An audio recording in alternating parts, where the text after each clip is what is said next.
ระทรวงป้องกันประเทศได้จัดการวางแสดงสินค้าและผลิตภัณฑ์กองทัพ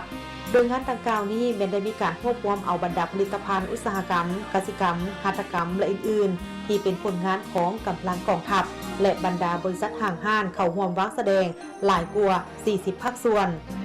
ภายในงานผู้เข้าร่วมจะได้รับรู้ผลงานด้านต่างๆของกำลังกองทัพที่สามารถยันมาได้เป็นต้นบรรดาผลิตภัณฑ์ต่างๆที่กำลังไอ้น้องทหารสามารถผลิตเพื่อรับใช้ภายในและจำหน่ายออกสู่ท้องตลาดกลุ่มรัฐวิสาหกิจพัฒนากสิกรรมอุตสาหกรรมและการบริการขาออกขาเข้าก็เป็นหนึ่งในบรรดาหลายภาคส่วนที่ได้นำเอาผลงานมาร่วมวางแสดงภายในงานที่มีความหมายสำคัญนี้พันโทคำบลไซลาวงศ์ของผู้อำนวยการได้ให้รู้ว่าเฉพาะกลุ่มบริษัทของตนมีทั้งหมด9หัวหน่วยและมีผลิตภัณฑ์ที่เป็นของตนเองเป็นต้นผลิตภัณฑ์ซีมังและผลิตภัณฑ์กสิกรรมบริษัทของเจ้าผลิตด้วยตัวเองมีจำนวนทั้งหมด9หัวหน่วยเนาะโรงงานเฉพาะโรงงานซีมังมี4โรงงานนอกจากนั้นก็มีโรงงานผลิตถุงบรรจุซีมังเป็นว่าผลิตภัณฑ์หุ้มห่อ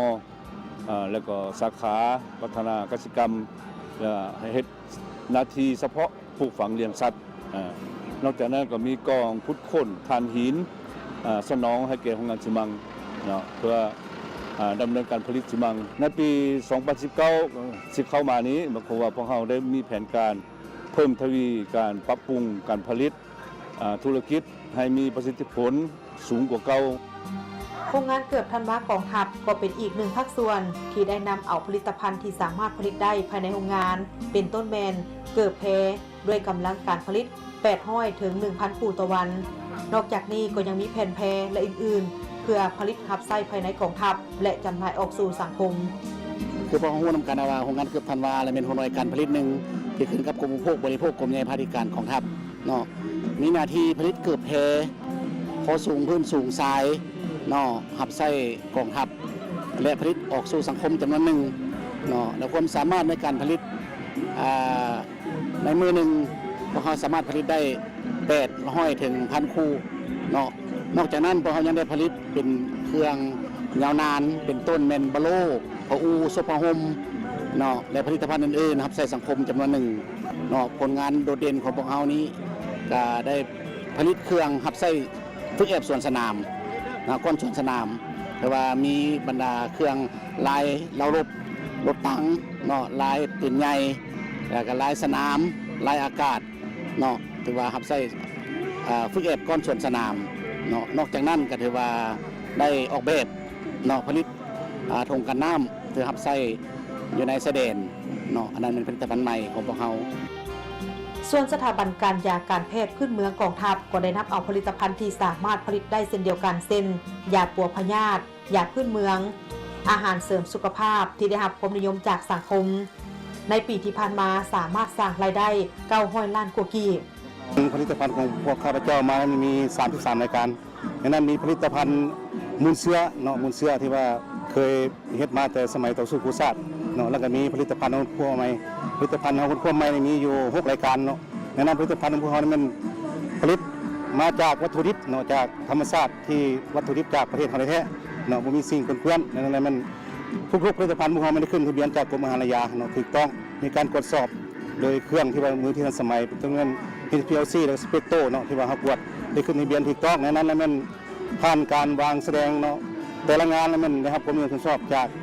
กองทัพก็คือนาสังคมทั่วไปเนาะทางไร่ทางพื้นนึงเราได้อยู่ประมาณปีนึงประมาณ900 ล้านนี่แหละแล้วก็ทอดพันธะให้รัฐบาลและก็เสียก่อนให้ถูกต้องเนาะตามกันบริษัทรวมธุรกิจสาวมังกรได้นำเอาผลิตภัณฑ์ที่สามารถผลิตได้เองเช่นเดียวกันเช่นผลิตภัณฑ์ประเภทถุงเท้าด้วยกำลังการผลิต 1,600 คู่ต่อวันแพเซตโต600 ถึง 700 ผืนต่อวันเพื่อตอบสนองให้กับกำลังกองทัพได้อย่างเพียงพอและสามารถจำหน่ายออกสู่สังคมอีกจำนวนหนึ่งถือว่าบริษัทของเฮานี้เลยมันว่าผลิตภัณฑ์โดยเฉพาะมันอันที่1มันผลิตทงตีนแพเซตและหับไส้มันหลักของมันมันหับไส้ให้กองทัพประชาชนลาวของเฮานี้กับกำลังป้องกันความสงบ แล้วก็นอกนั้นพวกเฮาก็ยังขายทั่วไปในสังคมทั่วไปนี่แหละถือว่าก็หลายคนนิยมสันซะถือว่าผลิตของพวกเฮาผลิตภัณฑ์ของพวกเฮานี้อันถ้าแม่นว่าผลิตในหลายรูปแบบทั้งแพเซ็ตรองเท้าและก็หลายขนาดถือว่าคุณภาพถือว่าดีเนาะและการผลิตของพวกเฮานี้แหละมันเฉพาะรองเท้าผลิตมื้อนึงหั่นมันได้อยู่ 1,600 คู่แพเซ็ตมันได้600ถึง700พื้นถือว่ารับประกันให้แก่การสนองให้แก่กระทรวงป้องกันศาสตร์และป้องกันความสงบของพวกเฮานี้เนาะ ผ่านผลงานที่นำมาวางแสดงแม่นได้เห็นว่ากำลังกองทัพแม่นสามารถคุ้มตนเองและสร้างความเข้มแข็งด้วยตนเองอย่างรอบด้านแท้จริง